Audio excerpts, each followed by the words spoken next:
चुनाव आयोग का एप्लीकेशन है और मेरा ईपीआईसी नंबर हमने इसमें डाला है। ईपीआईसी नंबर अगर आप चाहें तो हम बता भी दें। RAB29162120 इसमें कैप्चा आता है। हाँ, अच्छा है। अब हम डालते हैं WNRN।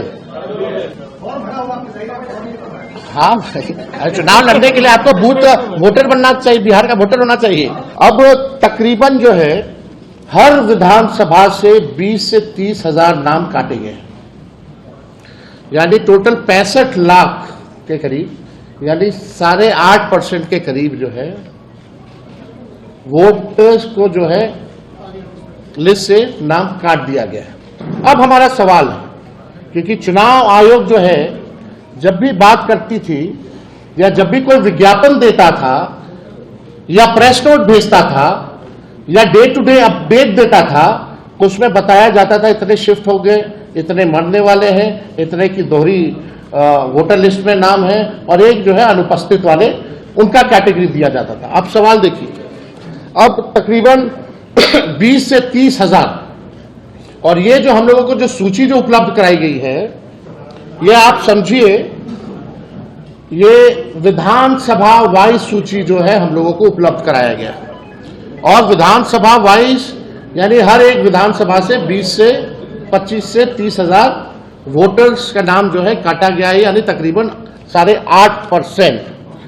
और इसमें चुनाव आयोग ने चालाकी और साजिश करते हुए इसमें ना तो बूथ का नाम दिया है, ना वोटर का पता दिया है, और सबसे महत्वपूर्ण जो मतदाता का ईपीआईसी नंबर दिया, ताकि उसे हम इनका तुलनात्मक अध्ययन जो है, विश्लेषण जो है नहीं कर पाए।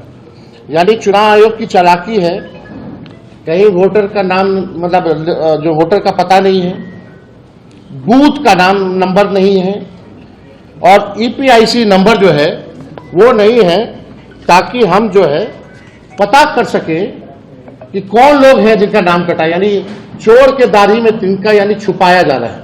और सबसे महत्वपूर्ण बात, ये पूरे कैटेगरी में आप बताइए कहां कौन मरा है, कितना मरा है, केवल नंबर बता दिया गया है। कौन से बूथ का आदमी जो है रिपीटेड है या शिफ्टेड है या डेथ हुआ है या उसका ईपीआईसी नंबर क्या है, ये इस लिस्ट से कैसे पता चलेगा? ये चुनाव आयोग तो पूरी तरीके से गोदी आयोग हो गया। क्या बीएलओ ने भौतिक सत्यापन के बाद मतदाताओं को एक्नॉलेजमेंट स्लिप दिया या कोई रसीद प्राप्ति अथवा पावती दी गई? ये सवाल है। छठा, संपूर्ण बिहार में कितने प्रतिशत मतदाताओं को एक्नॉलेजमेंट स्लिप जो है वो दी गई है? क्या इसकी दर 1% से भी कम है? ये सवाल जो है चुनाव आयोग से हम लोग पूछना चाहते हैं। सातवां, क्या मतदाताओं को उनका नाम काटने से पहले कोई नोटिस या सूचना दी गई थी? ये प्रैक्टिस है और ये गाइडलाइन है चुनाव आयोग का कि आपने जो 65 लाख मतदाताओं का आपने नाम काटा, तो क्या आपने उनको कोई नोटिस पहले दिया? क्या कारण बताओ कि आपका नाम काटा जा रहा है, और आप बताइए क्यों ना काटा जाए, ऐसा कुछ नोटिस दिया चुनाव आयोग ने? यानी बार बार अपने ही गाइडलाइन को ये जो है तोड़ रहे हैं, अपने ही बनाए गए नियम को ये चुनाव आयोग जो है नहीं मान रही है। आठवां प्रश्न है मेरा, क्या सूची से हटाए गए इन 65 लाख मतदाताओं को अपील का मौका मिला? नौवां, जब आप इतने लोगों के घर गए नहीं, पावती आपने दी नहीं, नाम काटने से पहले नोटिस आपने दिया नहीं, तो इसका स्पष्ट मतलब है आप टारगेटेड काम कर रहे हैं और लोकतंत्र को खत्म करने का काम कर रहे हैं। ये तो स्पष्ट हो गया। 10वां, ऐसे गणना प्रपत्रों की संख्या कितनी है जिनके साथ कोई दस्तावेज संलग्न नहीं था, एवं ऐसे कितने प्रपत्र है जिनके साथ फोटो संग्रहण नहीं था, यह आंकड़ा भी चुनाव आयोग सार्वजनिक करे। तो ये जितने सवाल है हमारे, आखिर चुनाव आयोग बच क्यों रहा है, छुपा क्यों रहा है? ये ज्ञानेश गुप्ता जी से हम जानना चाहते हैं कि आप ट्रांसपेरेंसी क्यों नहीं रख रहे हैं? 65 लाख मतदाताओं का नाम, हमारे यहां एक लड़का काम करता है, गोपालगंज का है, स्टाफ है मेरा, उसका नाम है, उसके भौजाई का नाम है, उसके भाई का नाम नहीं है।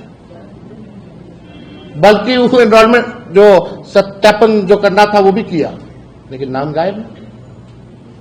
ऐसे कई केसेस हैं। ये आखिर ट्रांसपेरेंसी जो है क्यों नहीं बरत रहा है चुनाव आयोग?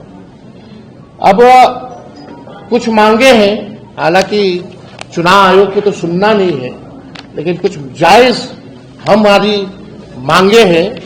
निर्वाचन आयोग तत्काल उन सभी मतदाताओं की सूची कारण सहित बूथ वार उपलब्ध कराए जिनका नाम ड्राफ्ट मतदाता सूची में नहीं है। हम लोग चाहते हैं कि क्या कारण है, और बूथ वाइज, विधानसभा वाइज नहीं, बूथ वाइज जो है आप जो है पॉलिटिकल पार्टी को दीजिए। और क्या कारण है, आपने उस फॉर्म में देखिए, कोई कारण नहीं है, कारण ही नहीं है। क्या कारण है, क्यों नाम काटा गया, किसने? और आप प्रेस रिलीज करते तो सब आंकड़ा देते हैं, टोटल फिगर में देते हैं, तो आप बूथ वाइज देने में आपको क्या दिक्कत है? तो हमारी मांग है कि एक तो ये होना चाहिए, जो मृतक हैं, शिफ्टेड हैं, रिपीटेड हैं और अनट्रेसेबल जो लोग हैं, विधानसभा बूथवार श्रेणीबद्ध सूची सार्वजनिक की जाए। तीसरा, जब तक ये पारदर्शिता बहाल नहीं होती तब तक ड्राफ्ट मतदाता सूची पर आपत्ति दर्ज करने की अंतिम तिथि बढ़ाई जाए। चुनाव आयोग ने इसके लिए केवल 7 दिन का ही मात्र समय दिया है। 65 लाख लोग हैं, कौन कहां है, नहीं है, किसका नाम कटा है, अभी पता ही नहीं चल रहा है। आपने कोई लिस्ट उपलब्ध नहीं कराई बूथ वाइज, ये नहीं बता रहे कि कौन मर गया, कौन शिफ्टेड है, तो लोग अपील भी जाएंगे तो कैसे जाएंगे? और आपने केवल 7 दिन का समय दिया। तो इसको हम लोग चाहते हैं इस अवधि को बढ़ाया जाए। चौथा, हमारा विनम्र आग्रह है कि सर्वोच्च न्यायालय को इस विषय पर स्वतः संज्ञान लेकर निर्वाचन आयोग से विस्तृत स्पष्टीकरण लेना चाहिए। यानी हमारी सुप्रीम कोर्ट से भी मांग है कि जो है इसको संज्ञान में लेकर के चुनाव आयोग से इन सब का जो है जवाब से एक स्पष्टीकरण, फैक्ट्स जो है वो सुप्रीम कोर्ट जो है मांगे। ये पूरा खेल जो है, जो हम लोगों को संदेह था शुरू से, और इतनी बड़ी पैमाने पे जो धांधली की गई, आप सब लोगों ने देखा होगा। अंगूठा मारा गया, बीएलओ खुद ही फॉर्म साइन करके अपलोड करते गए, कोई फोटो नहीं लिया गया, कोई दस्तावेज नहीं लिया गया। आखिर पता तो चले किससे दस्तावेज लिया है, नहीं लिया है, और कारण क्या है काटने का नाम।